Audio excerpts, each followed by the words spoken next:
एक बहू भी खाटू श्याम प्रेमी और एक सास भी खाटू श्याम प्रेमी दोनों ही अपने तरीके से बाबा श्याम को रिझाने में लगे रहते हैं, परंतु दोनों में अक्सर मतभेद भी होते रहते हैं।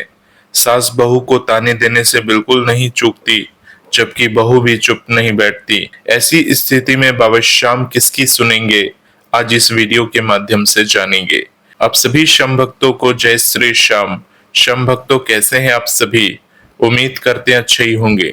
श्याम भक्तों, खाटू श्याम जी जिन्हें भक्त प्रेम और श्रद्धा से बाबा श्याम के नाम से पुकारते हैं, भक्तों के हृदय में विशेष स्थान रखते हैं। उनकी कृपा और चमत्कारों की कहानियां हर भक्त के जीवन को प्रेरणा देती है। इस प्रश्न द्वारा जो स्थिति बताई गई है, एक सास और एक बहू दोनों ही खाटू श्याम के प्रेमी, दोनों अपनी अपनी भक्ति में लीन, परंतु आपस में मतभेद और तानों का आदान प्रदान। यह एक ऐसी परिस्थिति है जो सामान्य पारिवारिक जीवन में अक्सर देखने को मिलती है। श्याम भक्तों, ये सवाल है कि बाबा श्याम ऐसी स्थिति में किसकी सुनेंगे? वास्तव में भक्ति और श्रद्धा किसकी है? श्याम भक्तों, सबसे पहले ये समझना जरूरी है कि खाटू श्याम जी जिन्हें श्री कृष्ण का अवतार माना जाता है, सभी भक्तों के प्रति समान दृष्टि रखते हैं। उनकी भक्ति में कोई भेदभाव नहीं है। चाहे भक्त सास हो, बहू हो, पुरुष हो, स्त्री हो, अमीर हो या गरीब, भगवान का प्रेम और कृपा उस भक्त के हृदय की शुद्धता, निष्ठा और समर्पण पर निर्भर करती है, न कि उनकी सामाजिक स्थिति या पारिवारिक रिश्तों पर। सास और बहू दोनों ही अगर सच्चे मन से बाबा श्याम की भक्ति कर रही हैं, तो बाबा दोनों की प्रार्थनाओं को सुनते हैं।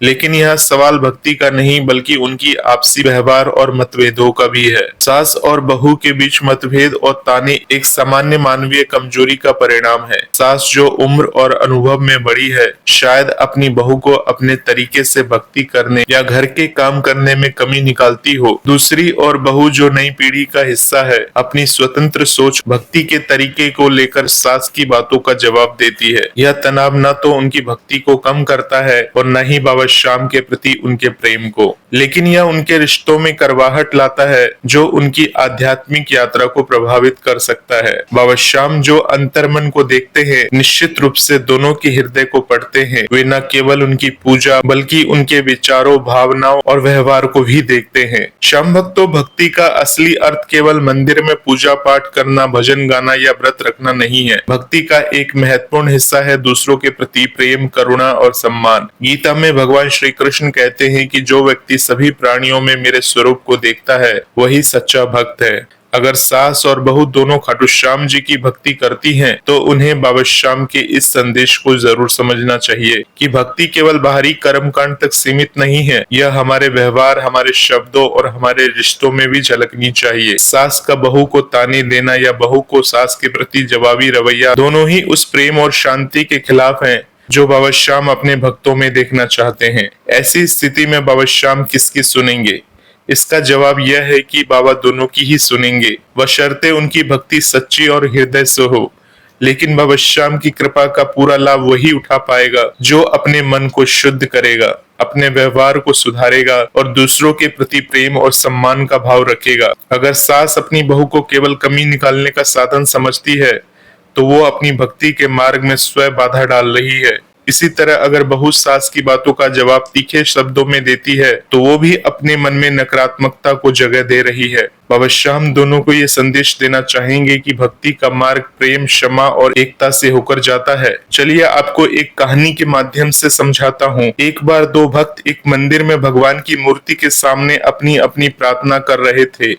एक भक्त ने भगवान से धन मांगा क्योंकि वो गरीब था और उसका परिवार भूखा था।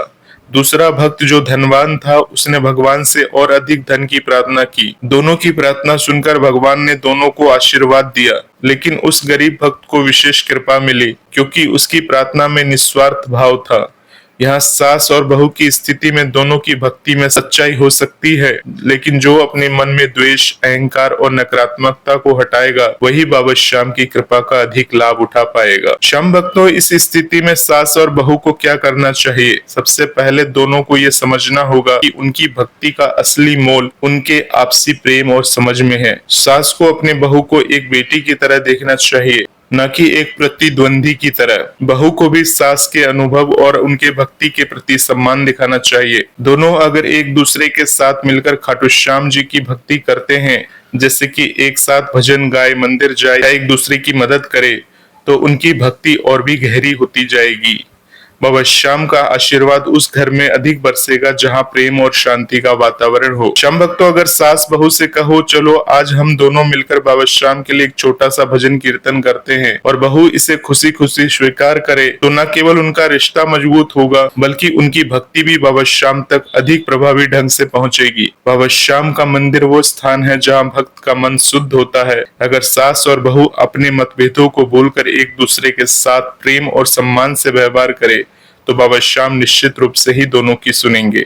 श्याम भक्तों, ये कहना उचित होगा कि बाबा श्याम किसी एक की नहीं बल्कि दोनों की ही सुनेंगे, क्योंकि उनकी कृपा असीम है। लेकिन उनकी कृपा का असली प्रभाव तभी होगा जब सास और बहू अपने मन को शुद्ध करे, अपने मतभेद भुलाए और एक दूसरे के प्रति प्रेम और करुणा का भाव रखे। भक्ति का मार्ग प्रेम और एकता का मार्ग है। सास और बहू को चाहिए कि वे अपने तानों और जवाबी तानों को छोड़कर बाबा श्याम के सामने एक साथ प्रार्थना करें और अपने रिश्तों को प्रेम का मंदिर बनाए।